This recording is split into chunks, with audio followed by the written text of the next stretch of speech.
disponibilizando. Matias? Pode inicializar. Ok. Pode estar Bom dia, pessoal. Bom dia, turma dos demais estados brasileiros. Vamos começar essa sessão final do nosso curso, como sempre, com uma lista de perguntas enviadas e anteriormente, mas podem ser complementadas. Vocês podem mandar novas perguntas. Não sei se vai dar tempo de responder tudo, mas vamos fazer o possível.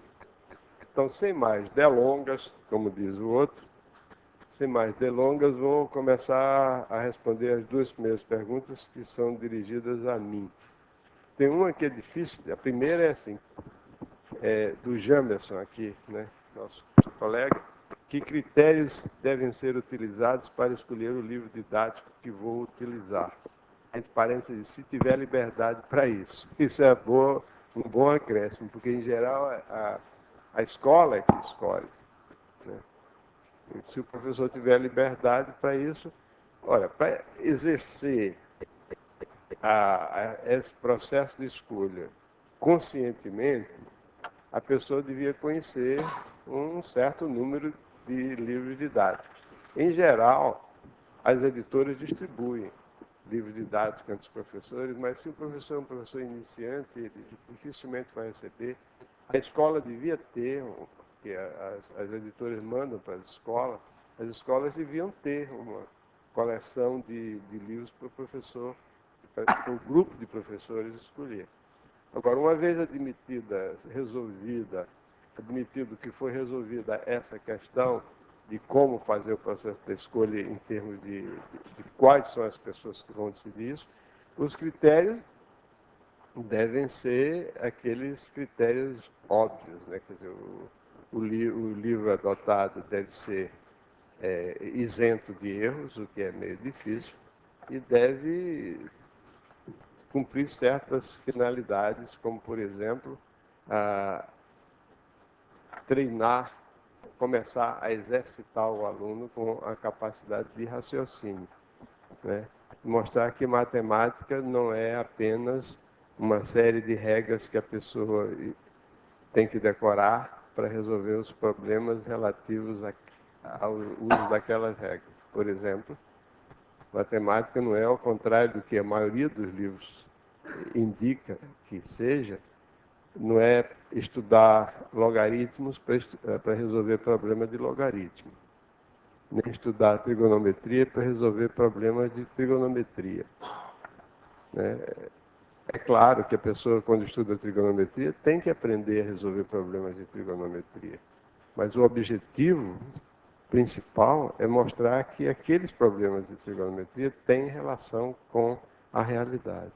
Assim, por exemplo, nos nossos livros, nós temos em várias situações, nos livros a que eu me refiro, são, por exemplo, o próprio livro A Matemática, esses temas de problemas elementares.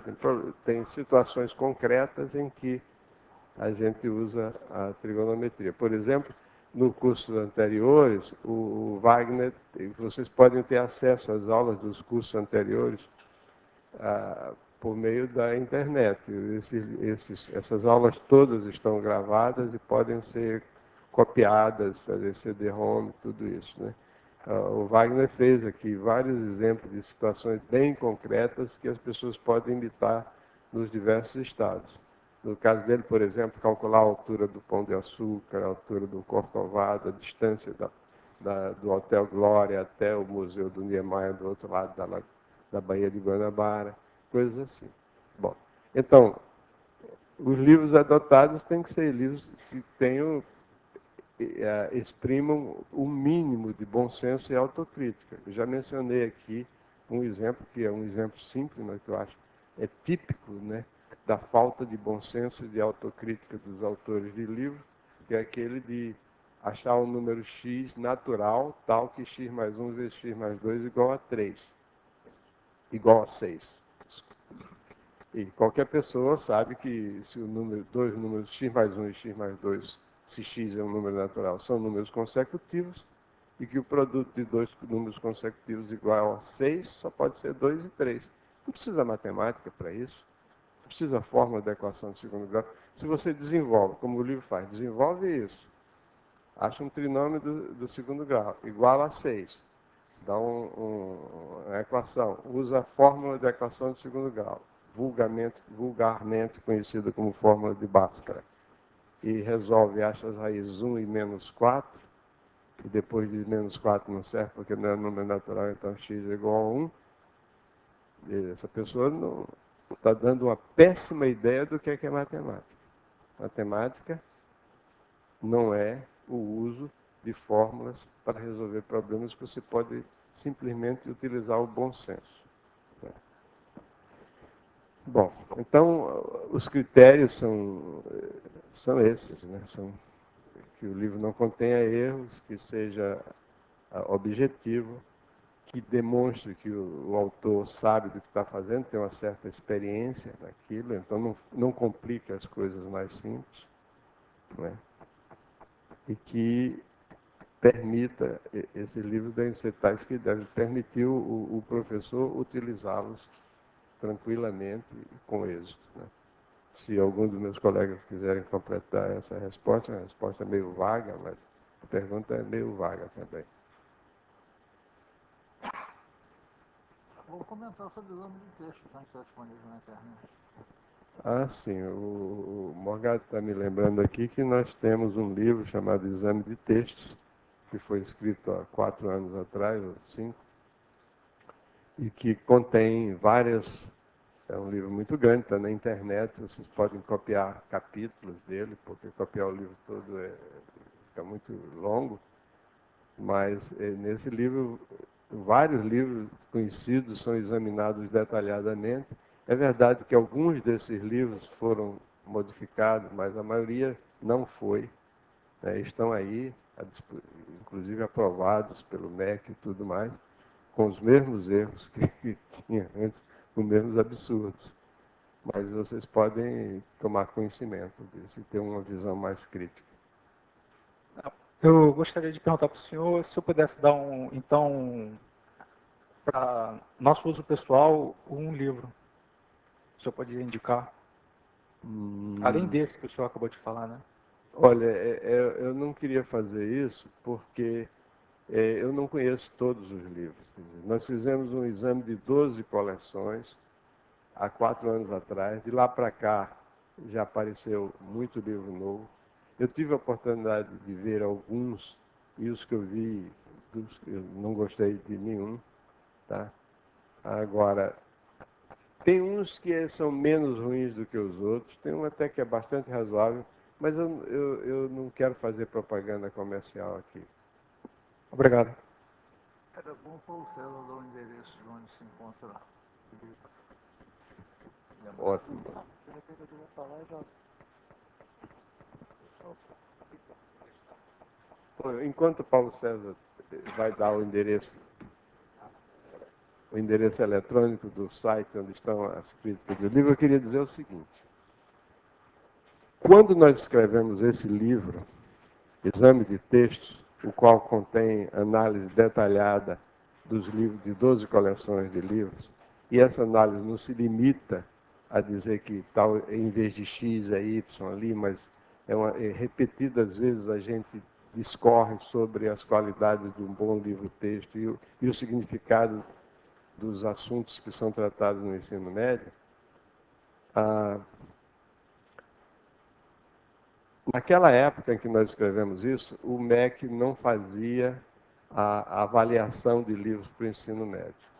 Por quê? Porque eles não distribuíam livros gratuitos de ensino médio para as escolas públicas. O MEC tinha feito isso só para o ensino fundamental, porque o MEC distribuía gratuitamente livros para as escolas públicas, no ensino fundamental.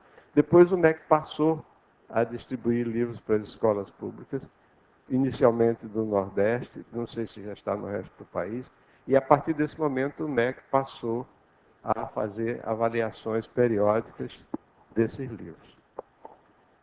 Bom, e quando isso aconteceu, eu vi que a gente precisava fazer novamente um estudo dos livros, porque tinham aparecido novos livros, inclusive queríamos fazer o estudo dos livros que tinham sido aprovados pelo MEC.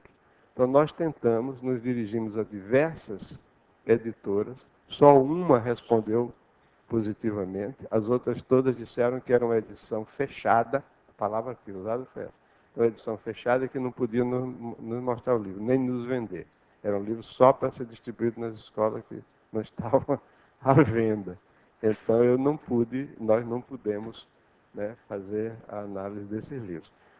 Recentemente foi feita novamente uma análise por pessoas bastante capacitadas, né, e eu estou esperando o resultado dessa análise. De saída, a priori, eu já sei que essa análise vai sofrer de várias deficiências, porque o edital que o MEC publicou para essas análises, ele estipula que você só pode excluir um livro se tiver certos defeitos.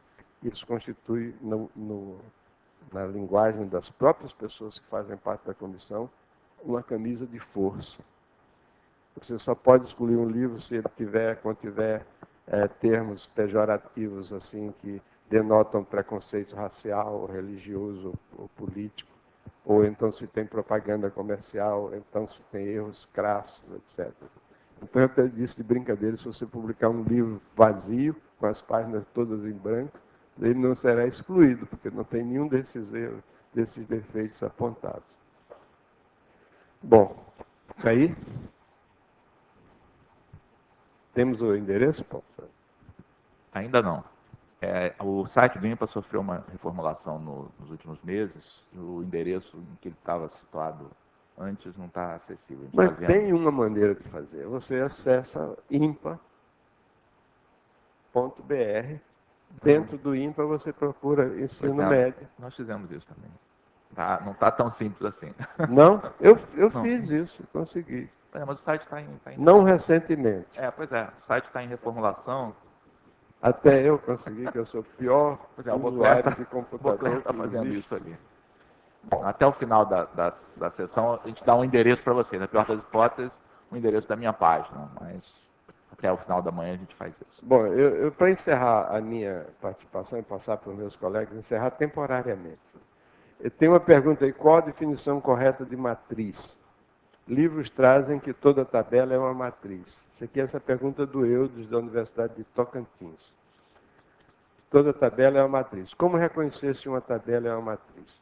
Toda tabela é uma matriz. A definição matemática estrita de matriz, a matriz é uma função de duas variáveis. Essa é uma definição que, pelo amor de Deus, não vão dar essa definição para os alunos, mas aqui entre nós, a matriz é uma função de duas variáveis inteiras. As duas variáveis são números naturais. Uma delas varia entre 1 e m, é a variável linha, e a outra varia entre 1 e n, é a variável coluna. E os elementos que a gente escreve, quando você escreve x e j, isso é o valor da função x, da matriz, nos números i e j, que são par. Então, isso aí é uma definição para matemático. Agora, a definição razoável é o seguinte, é uma lista de objetos que possuem índices duplos. Tá? Com índice duplo. Então, um índice denota a coluna, outro índice denota a linha. Esses objetos, comumente, são dispostos segundo um retângulo, né, nos quais as linhas estão na posição horizontal e as colunas na posição vertical. Os elementos da matriz não precisam ser números. Há muitas matrizes que não são de números, mas, em geral, são números. E não tem mistério. E se você disser que a matriz é um retângulo formado por números, tudo bem. Não tem problema não. Não é por aí o problema.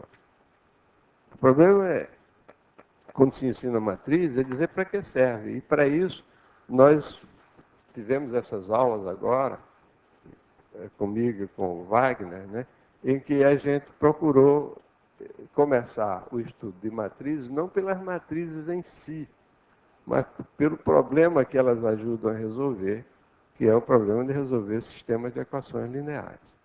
E aí a matriz aparece naturalmente como os coeficientes. Né? Eu disse que a matriz, os elementos da matriz têm dois índices, mas quando a gente tem matriz pequena, não há necessidade de botar dois índices, fica até mais interessante, mais mais intuitivo você fazer como nós fizemos. As linhas são A, B e C e as colunas são 1, 2 e 3. Fica muito mais fácil para o aluno perceber isso, mais concreto. Pode que não tem problema. Se o livro disser que a matriz é uma tabela, tudo bem, não tem problema não. Não é uma definição matemática. O que é tabela? Uma tabela é uma função de duas variáveis. Tem uma variável linha e uma variável coluna. Bom, Paulo César. O Rui da Universidade de Brasília pergunta como resolver x mais y2 igual a 27 e x2 mais y igual a 9 para alunos do segundo grau. Eu não sei o que ele quis dizer para resolver. Acho que isso aí é um sistema. Ah, sim, tá. É um sistema, como resolver o sistema x mais y2 igual a 27 e x2 mais y igual a 9 para alunos do segundo grau. Resposta, não sei a menor ideia. Não, eu dei uma olhada aqui na pergunta que chegou agora. Esse é um sistema de equações. Então, o pessoal, não tem aqui, né? X mais y2 igual a 27, x2 mais y igual a 9. Então, quando você resolve esse sistema pela maneira óbvia, que consiste em substituir uma das variáveis na outra equação, você chega a uma equação do quarto grau. Eu acho que é essa a pergunta. Então, essa equação do quarto grau, que sai daí, apesar de existir uma fórmula de resolução para equações do quarto grau, ela não é prática, não é razoável se ensinar. O que ocorre é que essa equação tem pelo menos uma raiz que é fácil de ver. Eu olho para essa equação e descubro uma raiz. Vocês também? Uma solução para essa equação? Só de olhar?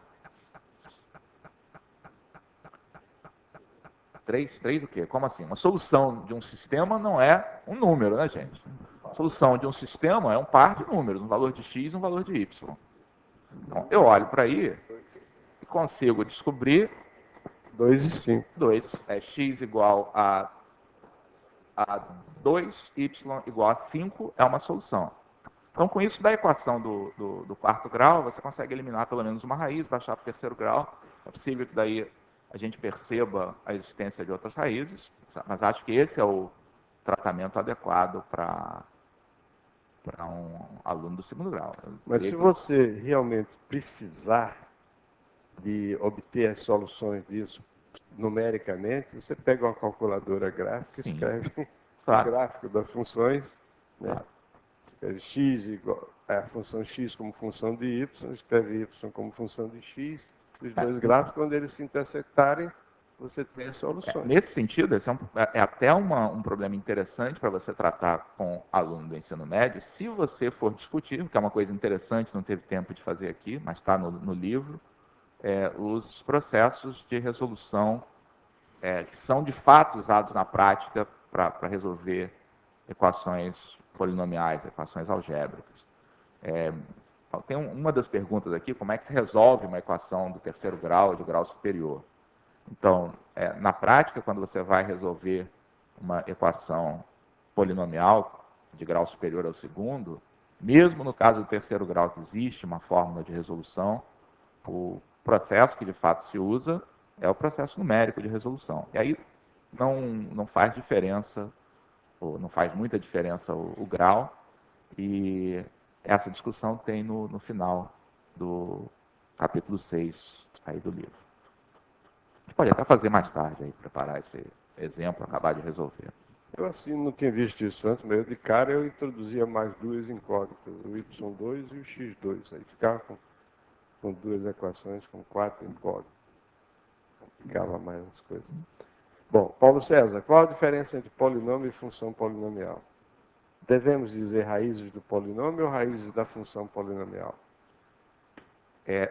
Do ponto de vista estrito a respeito de terminologia, em algumas situações é melhor a gente, em vez de falar de raízes de função, então está no conceito de função, para distinguir a ideia algébrica da ideia da análise, do cálculo, talvez seja um pouco melhor falar em zeros da função polinomial, do ponto de vista de análise da função de RR e raízes do polinômio. Aliás, a raiz do polinômio também não está 100%, está 90% certo.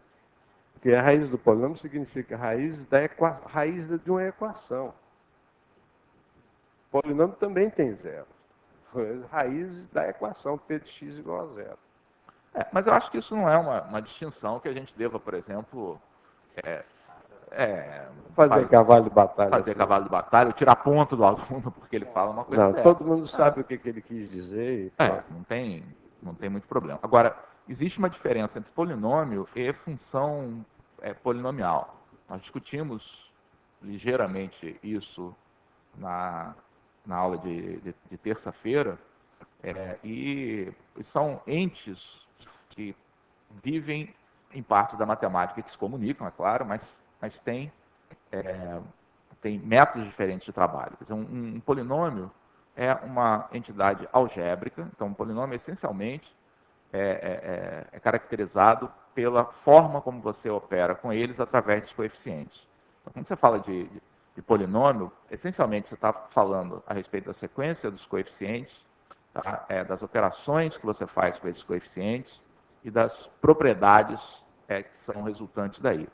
Enquanto uma função polinomial vem do fato de você associar um valor numérico, tá, para cada valor desse polinômio,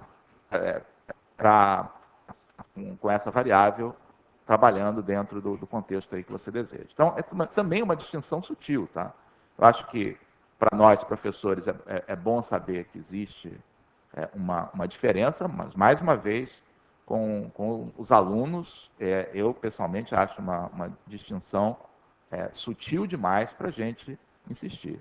Então, para os alunos, falar em polinômio, falar em função polinomial, acaba, na verdade, na prática, com o aluno do ensino médio, sendo a mesma coisa. Muito bem. Wagner, é possível demonstrar propriedades de complexos usando a notação cis? Quem gosta de cis é o Morgado. A notação cis, notação que me parece muito bem bolada, é usada no Brasil e em mais dois países, a Inglaterra e Portugal. Os outros países preferem, em vez de cis θ, usar E elevado a I θ. Nos Estados Unidos, por exemplo, o pessoal só escreve E elevado a I θ. Se escrever um cis θ e mandar um americano ler, ele provavelmente não vai nem saber o que é isso. Os defensores, como Elon, do E elevado a I θ, dizem que isso aí é uma notação boa para o aluno, porque motiva as propriedades do cis, que são as propriedades usuais da exponencial, a qual o aluno já está habituado. Isso que muitos veem como qualidade, por exemplo, eu particularmente vejo como um defeito, porque aí o aluno vai pensar que todas as propriedades usuais, propriedades que ele se habituou na primeira série do ensino médio,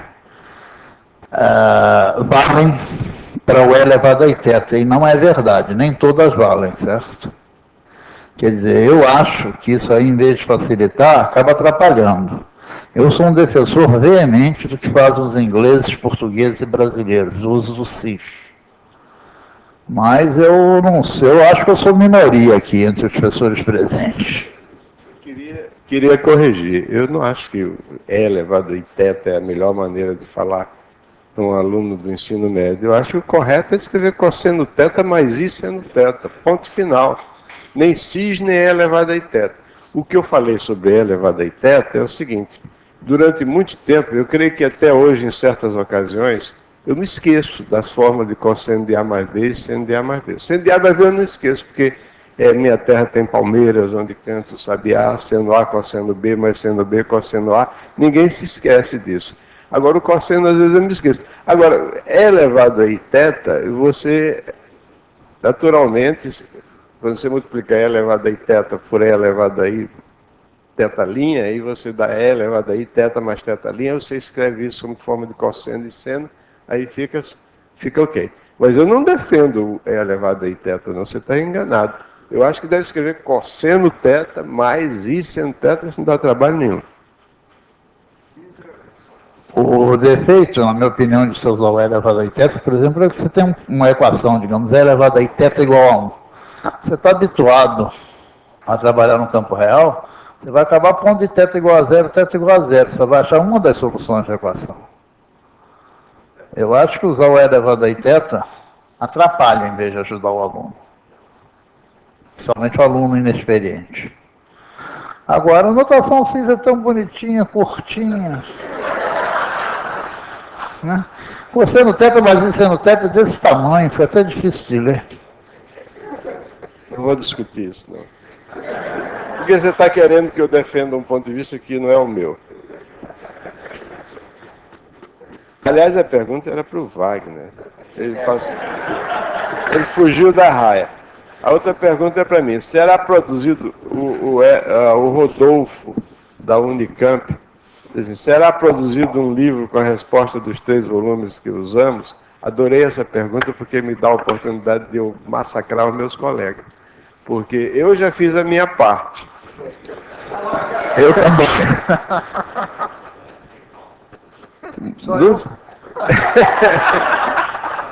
Então, como você, aliás, já está quase pronto. Esse livro vai sair dentro de algumas semanas. Elon, e por que o senhor, tá bom? O Salles, da Universidade de Mato Grosso do Sul. Por que o senhor usa letra minúscula para representar matrizes, enquanto que os outros autores usam maiúsculo?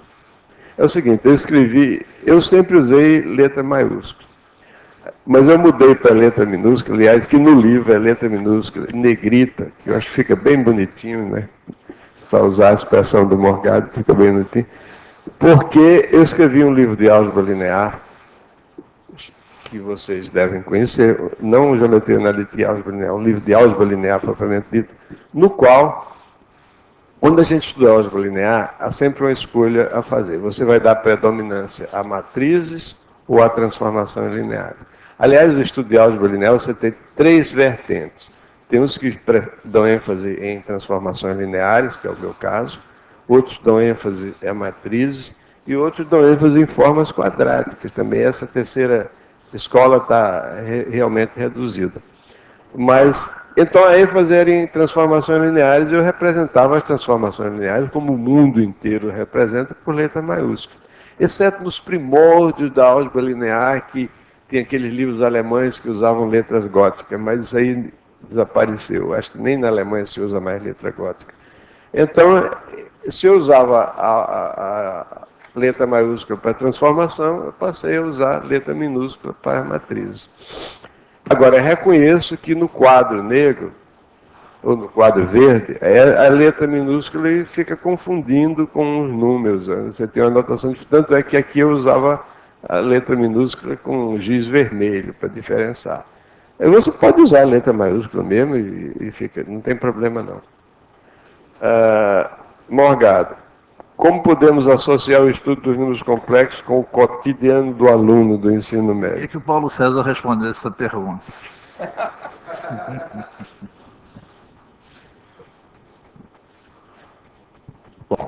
Bom, tem duas maneiras, eu acho, de responder essa pergunta. Primeiro, que os números complexos foram uma invenção matemática feita para resolver problemas da matemática que tem a ver com as aplicações. Resolver equações polinomiais, equações algébricas, certamente tem montes de aplicações, muitos problemas recaem em equações desse tipo, e os números complexos foram importantes como um instrumento para permitir o estudo sistemático dessas equações, descobrir situações em que é possível encontrar uma fórmula geral, situações em que não é possível encontrar uma fórmula geral. Então, você nunca vai conseguir, com números complexos, uma justificativa em termos do cotidiano, como você consegue com porcentagens, por exemplo. Nunca vai conseguir convencer um aluno de que vale a pena estudar números complexos, porque vai ser importante na vida cotidiana dele. Então, eu acho que nem tudo que a gente ensina em matemática, mesmo no ensino médio, mesmo no nível fundamental, a gente ensina só porque vai ter uma aplicação imediata. Quer dizer, os números complexos são uma invenção fantástica. Eles permitem que você tenha uma estrutura para as equações polinomiais que você não tem sem a invenção deles. Então, eles são importantes por causa disso. Tá? Agora, números complexos são um instrumento que pode ser útil para resolver problemas que tenham mais a ver com a intuição, como no caso que o Wagner mostrou na aula dele de quarta-feira, não? Em que você quando resolve problemas geométricos com números complexos, você coloca essa ideia um pouco mais próxima dos alunos. Agora, não foi para isso que eles foram inventados, tá? Inclusive, o problema que o Wagner resolveu com números complexos, pode resolver também sem números complexos. Essencialmente, o que ele precisou lá foi fazer uma rotação de 90 graus. Pode ser feito com números complexos também, sem números complexos. Então, não sei o que meus colegas têm a acrescentar, mas eu acho que o fato central a apresentar sobre números complexos é como uma grande invenção matemática. Que foi feita para resolver problemas de álgebra, mas que depois, como acontece frequentemente em matemática, um conceito matemático é introduzido com o objetivo de resolver um certo problema, e depois aquele conceito se revela de uma utilidade muito grande em outras situações. O exemplo mais flagrante disso são os logaritmos, né? Quando os logaritmos foram inventados, eles resolveram um problema tremendo para os astrônomos, que tinham que fazer cálculos astronômicos.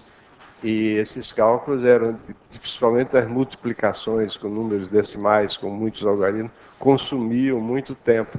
Os logaritmos foram inventados como uma resposta para uma necessidade, eu diria até uma necessidade comercial, né? Porque não só taxa de juros, mas navegação de longo curso, principalmente, que as pessoas precisavam se guiar pelas estrelas.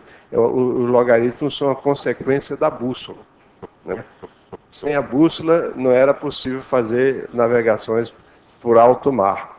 Mas, por outro lado, para fazer navegações por alto mar com a bússola, você precisa ter uma referência. E a referência eram as estrelas. E a posição das estrelas muda durante o ano. Então, você precisava ter tabelas com locação das estrelas. Essas tabelas precisavam de muitos cálculos. E os logaritmos foram uma invenção comparável na época à invenção do computador hoje. No entanto, se você chegar para a sua turma e disser que, olha, eu vou ensinar logaritmo para vocês fazerem multiplicações, reduzir as multiplicações à soma, extraírem raiz quinta, raiz sétima de um número, o pessoal vai achar graça. Eu não preciso de logaritmo para isso, eu tenho a minha maquininha no bolso e faço essa conta num segundo, sem logaritmo, sem nada. Então, por que a gente ainda estuda logaritmo? É até a história dos números complexos, é análoga a isso. Estuda logaritmo porque, embora os logaritmos tenham sido inventados para resolver questões numéricas de cálculo, eles têm uma utilidade muito além disso, como vocês podem ver nos nossos livros, né? Agora, os números complexos foram inventados para resolver problemas relativos a equações, não da equação do segundo grau, mas da equação do terceiro grau. Do segundo grau, quando tinha um problema que para resolver dava uma raiz quadrada de um número negativo, você simplesmente dizia, esse problema não tem solução. Achar dois números cuja soma é 2 e o produto é 5. Não tem, porque se o produto é 5, os dois números têm o mesmo sinal. Se a soma é 2, esse sinal é positivo. Então, se eles não podem somar dois números positivos, dá 2, o produto não pode dar 5 nunca, porque esses números são menores do que 2. Tá certo? Então, a resposta não é a resposta, é um número imaginário, não é um número complexo. A resposta a esse problema é o seguinte, esse problema não tem solução e temos encerrado. Os números complexos apareceram por causa da equação do terceiro grau, que da fórmula de resolução da equação do terceiro grau, quando as três raízes são reais, Aí a fórmula aparece com duas raízes cúbicas de números complexos. Você tem que somar. Aí você tem que entender números complexos. E duas raízes cúbicas, dentro do radical, do sinal do radical, apareciam raízes quadradas de números negativos. Aí eles foram obrigados a estudar os números complexos. Depois os números complexos se revelaram úteis, inclusive na geometria analítica plana, porque você tem uma operação, uma multiplicação, principalmente a adição não, você já tinha, você soma vetor, mas tem uma multiplicação muito interessante do ponto de vista geométrico. Multiplicar por I é uma rotação de 90 graus, multiplicar por um cosseno de θ mais I seno de θ é uma rotação de θ graus, ou radiano, você. Então, bom. Tá. Queria fazer um comentário ainda. Queria fazer um pequeno comentário. Eu sou talvez um pouco discordante das opiniões gerais. Eu acho, primeiro, que esse ensino médio igual para todos os alunos, na minha opinião, isso é uma maluquice, certo? Nenhum tipo de diferenciação. Quer dizer, a matemática você ensina para o cara que vai fazer engenharia, mesmo que vai fazer direito. Isso, na minha opinião, é uma maluquice. Mas, já que esse é o padrão, eu jamais incluiria números complexos no programa do ensino médio. Eu acho uma coisa um pouco técnica demais. E acho que a gente abandona coisas extremamente importantes para todos, tais como matemática financeira. A realidade é que o aluno entra para a universidade depois de 11 anos de escolaridade e não consegue decidir racionalmente entre uma compra a prazo ou uma compra à vista. Quer dizer, você não ensinar certas coisas do cotidiano e ensinar para o cara que vai fazer direito coisas do arcabouço matemático, isso me parece uma coisa extremamente estranha. Deixa eu dizer que jamais, havendo um ensino comum, números complexos faria parte do meu programa de ensino médio. Morgado, eu queria dizer que eu concordo com você inteiramente nas duas coisas. Primeiro, essa do ensino único ser muito complicado, não só em termos de carreira, mas em termos mesmo de possibilidades diferentes, dependendo do grau de motivação do aluno. E certamente eu tenho, na verdade, em muitos casos, trabalhado com grupos que tentam definir programas mínimos aí para o ensino médio, e eu concordo completamente com o Morgado de que a pior situação é a atual. A pior situação é essa em que você tem um elenco enorme de tópicos que apenas se finge que são ensinados. Então, dizer que você ensinou números complexos, o ensino de números complexos, tem uma coisa aí que a gente chama de I, que é a raiz de -1, vamos aprender a fazer umas continhas e pronto. E tem uma coisa aí que a gente chama de matrizes, vamos aprender a somar, multiplicar matrizes e pronto. Isso é fingir que a gente está ensinando matemática.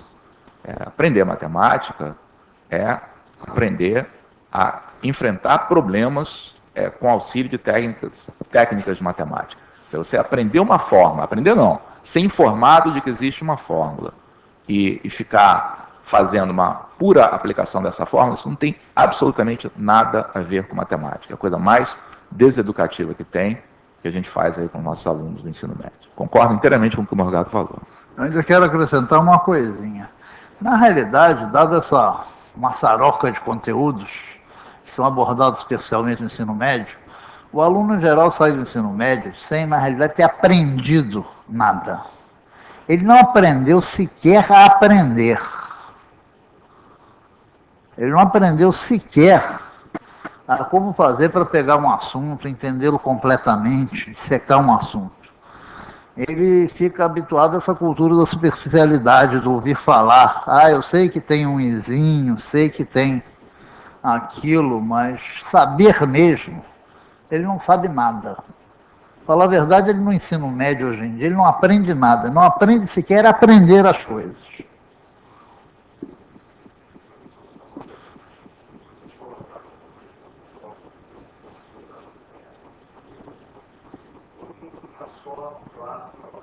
Você vai ter que usar o microfone para o pessoal dos outros estados poder saber o que você está falando. Dá um pulinho rapidamente aqui, por favor.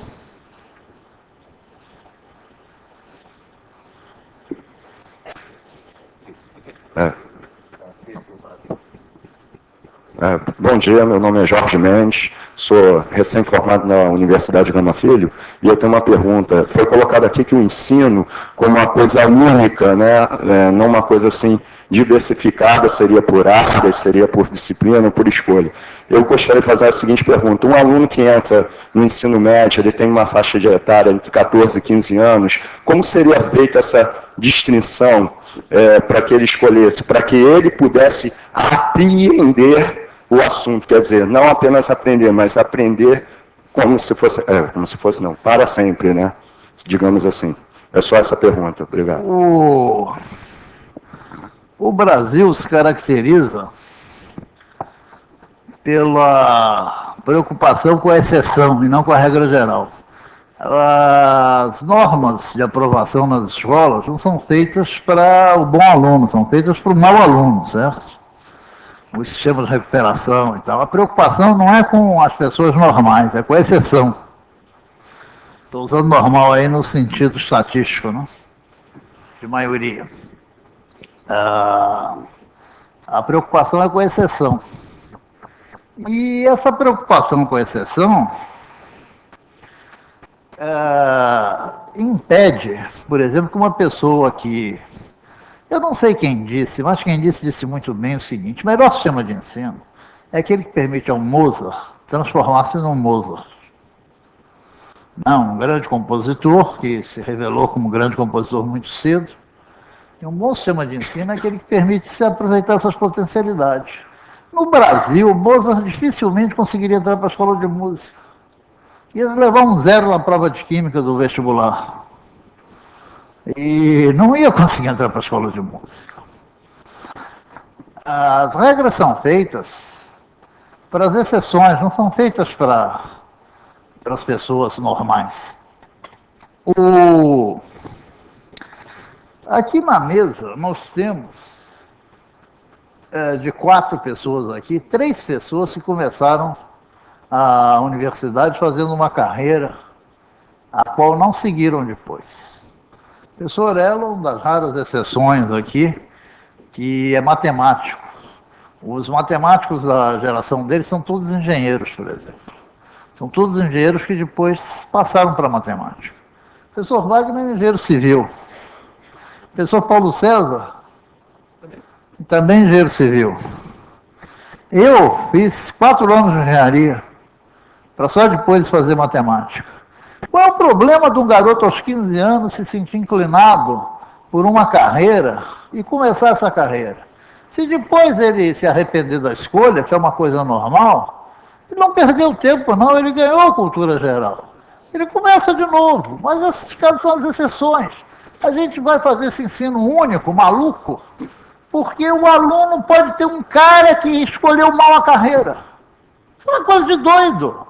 É a preocupação com a exceção, não com a normalidade. Qual é o problema? É com as pessoas que passaram por várias carreiras até se encontrarem. E essas pessoas são hoje em dia muito brilhantes, principalmente porque adquiriram, nas várias tentativas erradas, digamos assim, uma cultura ampla, uma cultura imensa. Qual é o problema? Qual é o problema do garoto escolher aos 15 anos uma grande área? Não vou dizer que o garoto aos 15 anos vai escolher, eu vou ser engenheiro. Mas ele pode se sentir inclinado para as ciências exatas e ter um ensino médio dedicado mais às ciências exatas.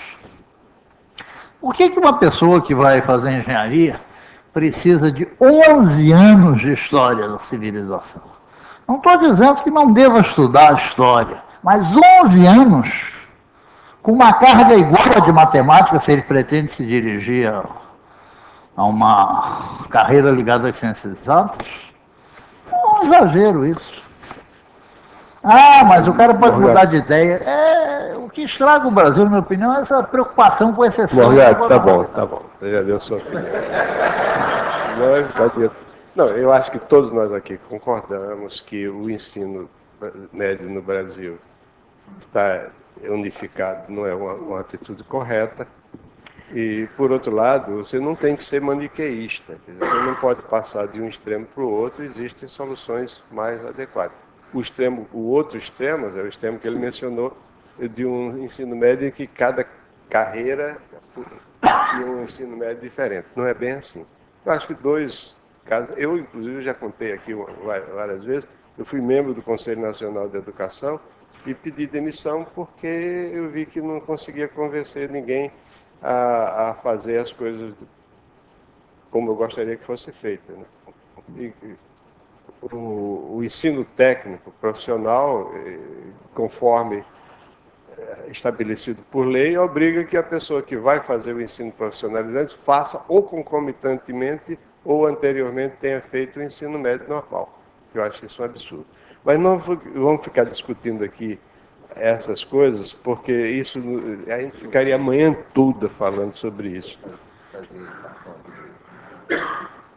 Tá.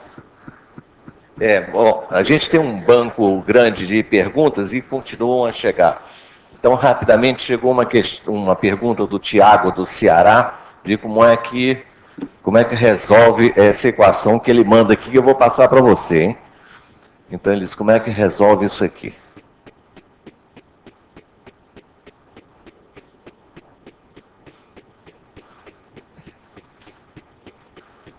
E aí, qual é a solução? 4. Pronto. Claro, é fácil olhar e ver que é 4. Agora, será a única solução? Aí, você escreve, por exemplo, assim.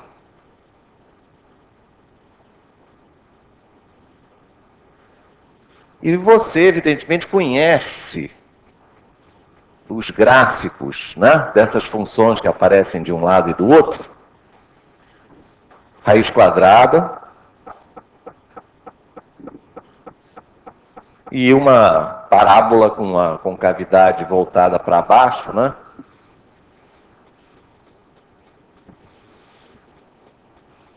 Então, é claro, você olha o desenho e se você já adivinhou qual é a raiz, você vê claramente que é a única solução dessa equação. Estamos conversando.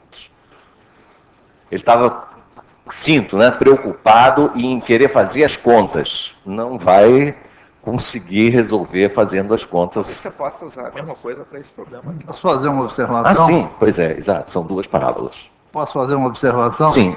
Na realidade, não precisava nem apelar para o gráfico para perceber que aquela solução é única. Basta observar que o x2 mais raiz de x é crescente com x. À medida que você aumenta o x2 mais raiz de x aumenta. Então, se para x igual a 4 aquilo dá 18, para qualquer x maior que 4 vai dar maior que 18. Para qualquer x menor que 4, positivo naturalmente, vai dar menor que 18. Então, é a única solução. Eu vou fazer o seguinte. Tem um monte de perguntas que ainda resolveu. Eu vou agora cronometrar. Cada um de nós tem direito a no máximo 1 minuto para responder a pergunta. Podendo acontecer de pedir prorrogação, aí eu decido se concedo ou não a prorrogação. Ok? Então vamos lá. Essa pergunta que foi feita sobre o estudo dos números complexos e cotidianos foi feita por Eris Marco, da Paraíba. Tem uma pergunta para mim que eu vou passar para o Wagner. Wagner, vou passar essa pergunta para você. Eu vou ler. Nos vestibulares do Rio de Janeiro, os programas incluem diversas coisas de vetores no espaço, assim como equações da reta, do plano e da esfera.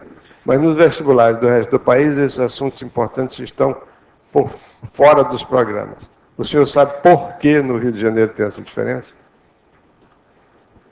Não sei. Mas eu acho... Mas não é sua culpa, não, Ela? Na época que você estava lá na... Está respondido. Paulo César. Aliás, eu queria dizer o seguinte, Bom, não vou dizer nada. Paulo César, por que não podemos usar a fórmula de Bhaskara? É uma pergunta que se chama, em inglês tem uma expressão que se diz uma pergunta grávida, a pregnant question. Por que não podemos usar a fórmula de Bhaskara quando algum coeficiente da equação for imaginário? Uma resposta de uma palavra? Podemos sim. Podemos sim, 2 palavras. Passou do Podemos. Só agora o comentário. O que acontece é que a raiz quadrada que você vai obter na chamada fórmula de Bhaskara vai ser a raiz quadrada de um número complexo. Vai dar mais trabalho de calcular do que no caso real, mas vai. Ok. Morgado, essa pergunta já foi respondida. Quando os números complexos foram inventados? Então não precisa responder. Elon, desde que houve análise do livro didático, vocês acham que houve aumento na qualidade dessas coleções? Alguns, pelo menos um caso sim. Teve uma das 12 coleções que um autor me escreveu, me telefonou e disse que ia pegar o nosso livro Matemática do Ensino Médio para usar como base na nova edição do livro dele. E de fato ele fez isso. Wagner e eu vimos a nova edição do livro dele. Se por um lado, diversas coleções realmente foram corrigidas, digamos assim, muitos erros foram eliminados, apareceram novas coleções com erros mais absurdos ainda do que os que a gente tinha detectado. Vocês vão observar um livro que foi lançado recentemente e que tem uma solução de uma equação que é a seguinte, inequação. O autor chega em x² maior do que 4 e conclui que x é maior que mais ou menos 2. Isso está escrito em um livro didático novíssimo. Então é preciso realmente que vocês, professores, lendo um livro didático, o façam com espírito crítico. Não é acreditando cegamente em tudo que está escrito lá, porque o autor é riquíssimo e está ganhando uma tonelada de dinheiro com aquele negócio, e que ele é o dono da... Não, esse felizmente não foi aprovado pelo MEC. E que devam acreditar em tudo que está escrito lá, não. Qualquer livro didático, ou não didático, inclusive os nossos, não é? Precisam ser lidos com espírito crítico, porque contém muitos erros. Tem um pornô soft aí de livro que ilustra o capítulo de combinatórias, de combinações com uma mulher de combinação. Esse também não foi aprovado. Então a resposta é isso. Pelo menos um livro melhorou, os demais se melhoraram. E pelo menos um livro ficou igual. Então isso é o que eu posso dizer. Pelo menos um livro melhorou e pelo menos um livro ficou igual. Wagner, as fórmulas de números complexos da forma trigonométrica são conhecidas como fórmula de Moivre. Alguma razão pela qual você não usou esse nome? Não. Não. O livro tem, e não é de Moivre, não, é de Moivre. Agora, está no livro, enfim, é porque eu não cheguei a escrever a fórmula da raiz indiciene de número complexo, por isso eu não comentei, mas Moivre realmente foi o precursor, grande descobridor, digamos assim, dos números complexos. Muito bem, Paulo César, pode explicar do ponto de vista geométrico por que a soma das raízes de xn igual a é zero? Desculpe. Essa foi perguntada pela Maria Alice Gravina, professora da Universidade Federal do Rio Grande do Sul. Bom, as raízes de x elevado a n igual a formam, conforme a gente viu ontem, formam os vértices de um polígono regular. Então, quando você está somando essas raízes, tá, você está somando vetores dispostos segundo os vértices de um polígono regular. Não é muito difícil a gente se convencer, tá, de que essa soma tem que ser zero. Agora, no caso par, como o Wagner está lembrando aqui, é óbvio, porque a cada raiz vai ter a sua simétrica que vai cancelar. No caso ímpar, hein, Alan, você vê aí uma... No caso ímpar, você dá uma rotação. Você dá uma rotação e, por um lado, se você tem a soma das... Desenha aí, Wagner. Soma 5 raízes. Você tem 5 raízes que formam digamos assim, os raios do polígono regular, os raios da circunferência circunscrita ao polígono regular. Então esses N vetores, a soma dele é zero pelo seguinte, porque se você der uma rotação de ângulo 72 graus, né, que é o ângulo do caso de 5, né, no caso geral é 360 sobre n, se você der uma rotação, é claro que o vetor soma deve sofrer a mesma rotação. Por outro lado, por um lado, né, se você soma n vetores, você faz uma rotação em todos eles, a soma vai receber a mesma rotação, como a gente vê geometricamente, por causa da definição de soma como diagonal de um paralelogramo. Então, por outro lado, se você der uma rotação de 72 graus desses 5 vetores, você vai obter os mesmos vetores, só que em ordem diferente. O primeiro passa a ser o segundo passa a ser o terceiro passa a ser o quarto passa a ser o quinto e o quinto passa a ser o primeiro. Então, se por um lado devia sofrer o resultado, a soma devia sofrer uma rotação de 72 graus, e por outro lado não sofre nada, porque era zero. É o único número complexo, é o único vetor que rodado de 72 graus não muda. Ok?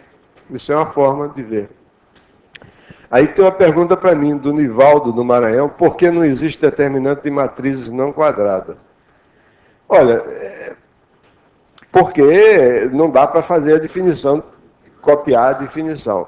Mas no caso de matriz não quadrada, existem os substitutos para o determinante. Um é você multiplicar a matriz pela sua transposta, aí você fica com uma matriz quadrada, e aí você extrai, essa matriz quadrada vai ter determinante positivo, porque é uma matriz positiva, produto dela por assimétrico, e aí você extrai a raiz quadrada disso, você pode chamar isso de determinante, se você quiser.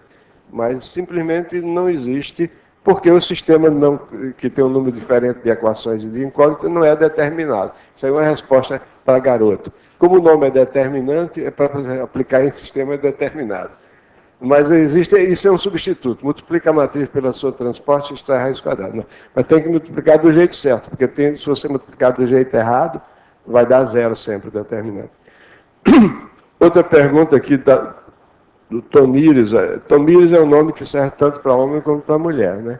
Então eu não sei se é um senhor ou uma senhora. Os autores dos livros da Universidade Federal da Paraíba. Os autores dos livros didáticos recentes têm evitado os exercícios repetitivos. Você acha disso?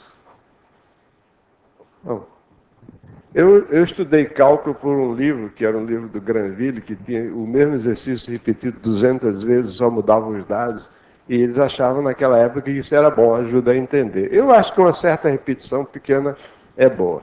Isso quando a gente estuda piano, né, Wagner? Se você não repetir as escalas, você não vai aprender piano nunca. Muito bem, aqui nós temos um grande pianista aqui ao meu lado. Paulo César.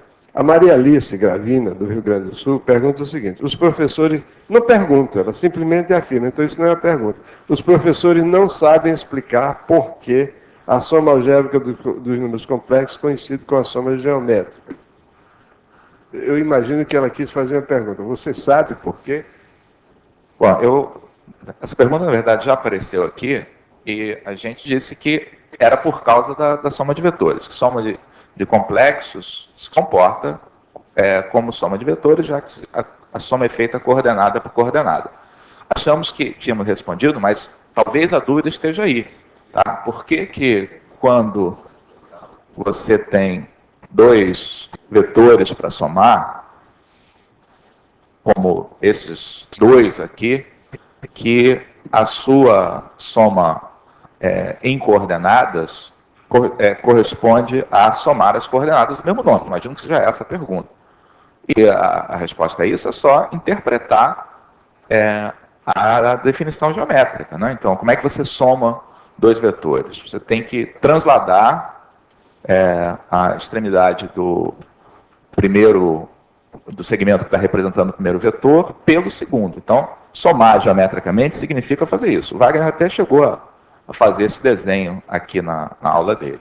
Então, o que vai acontecer com as coordenadas desse vetor soma? O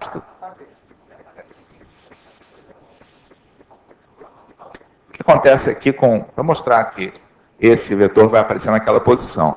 Então, o que vai acontecer com as coordenadas do vetor soma? Vamos olhar, por exemplo, para a abscissa dele. Então, a abscissa desse vetor é formada, quando você projeta aqui no eixo X, de dois segmentos. Então, isso que está aqui é exatamente a primeira coordenada, a primeira componente do primeiro desses vetores. Então, dando nome aqui para ele, se esse é U e esse é V, esse aqui é o X do U. Tá? E o que é esse outro pedaço que está aqui? Então, como essa figura é um paralelogramo, né, você tem aqui uma igualdade de triângulos entre esse que aparece aqui em cima e esse que aparece aqui embaixo. Então, isso é o X de V. Então, o vetor que você obtém aqui como soma vai ter abscissa igual à soma das abscissas dos dois. A mesma coisa vale para a ordenada. Bom, no nosso livro, a gente faz diferente. Porque essa abordagem que Paulo César fez é muito boa, mas ela suscita perguntas. Que é o seguinte, a questão dos sinais das contas. Aí você tem que interpretar o sinal negativo e relacionar com as figuras geométricas. Eu acho que a melhor maneira de evitar essa questão dos sinais é fazer como a gente faz no nosso livro. É considerar, sempre utilizar o seguinte fato. As diagonais de um paralelogramo cortam-se mutuamente ao meio. Se você utiliza isso sistematicamente, como está no nosso livro, aí você não tem problema nenhum. Porque você sabe que o ponto médio de um segmento de reta é obtido, esse é o único ponto que a transição entre a geometria e a álgebra se faz observando que o ponto médio de um segmento é o ponto cujas coordenadas são as médias aritméticas das extremidades do segmento, das coordenadas das extremidades. Então, se você olhar como a pergunta foi feita por Paulo César, eu me meto para dizer o seguinte, se você olhar para o nosso livro, né, esse livro, volume 3, ou outros livros de geometria, o meu livro de geometria analítica, etc., esse uso do fato de que as diagonais de um paralelogramo se cortam mutuamente ao meio, quebra todos esses galhos em relação a sinal de coordenada. Wagner, o Luiz Fernando, de Curitiba, pergunta o seguinte, o conteúdo de sistema linear poderia ser visto antes de matrizes determinantes? O que ocorre no livro didático é o inverso. Responda com 2 palavras. Sim. Ganhou de mim. Eu ia dizer, pode sim. Tanto é que ele fez isso, eu e ele fizemos isso aqui, né? Isso aí, a resposta é as matrizes aparecem por causa do sistema linear. Então, o sistema linear tem que vir antes. Como Wagner, a Valfrânia de Sergipe pergunta o seguinte, como classificar o sistema linear homogêneo? O sistema linear homogêneo pode ter um número de equações menor do que o de incógnitas?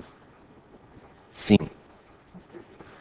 Mas ela quer o seguinte, ela está pensando, eu acho, aqui no sistema 3x3 homogêneo, não é? Então, o sistema homogêneo, aquele que tem os zeros ali nos termos independentes, não é?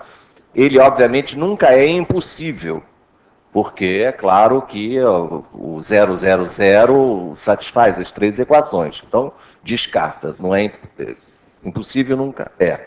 Então, ele só tem 2 possibilidades, não é? Ou ele tem uma única solução, que é o 0, 0, né? No caso em que os 3 planos, então, estão passando na origem, mas aqueles 3 palitos são LI, né? São aqueles vetores linha, ou então eles se cortam segundo uma reta, e ele é indeterminado, né?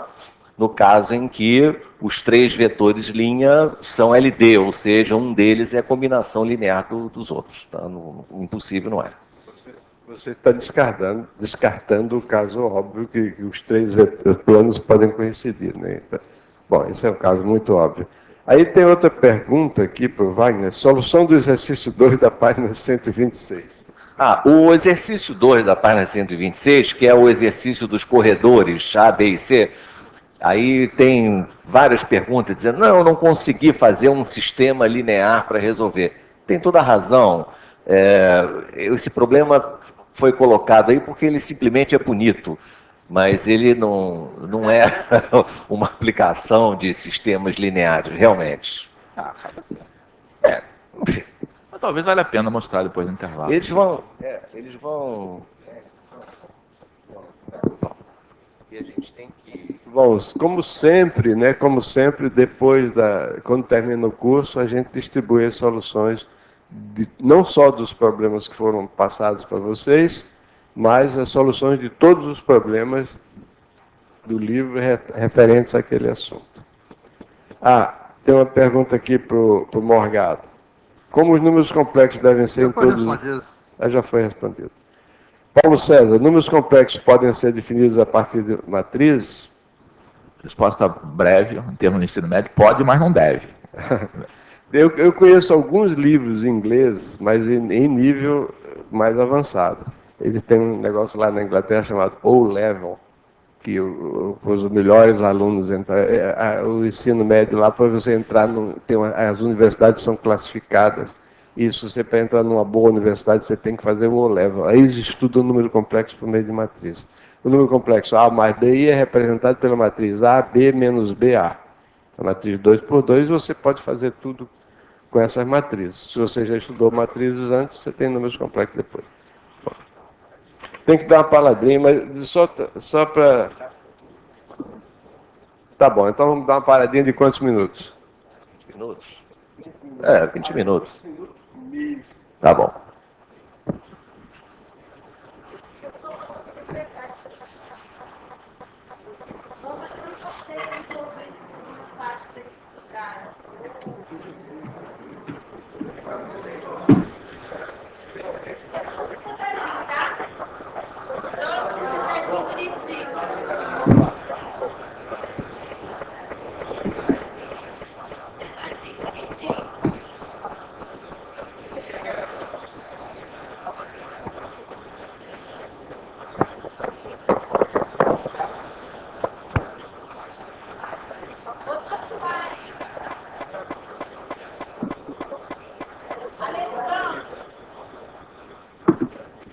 Como é seu nome, hein?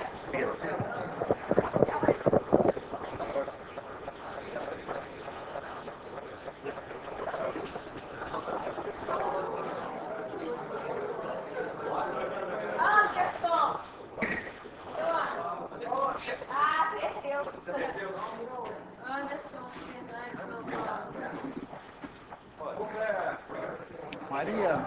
Leandro! Maria. Quando é que você vai no churrasco? Hoje?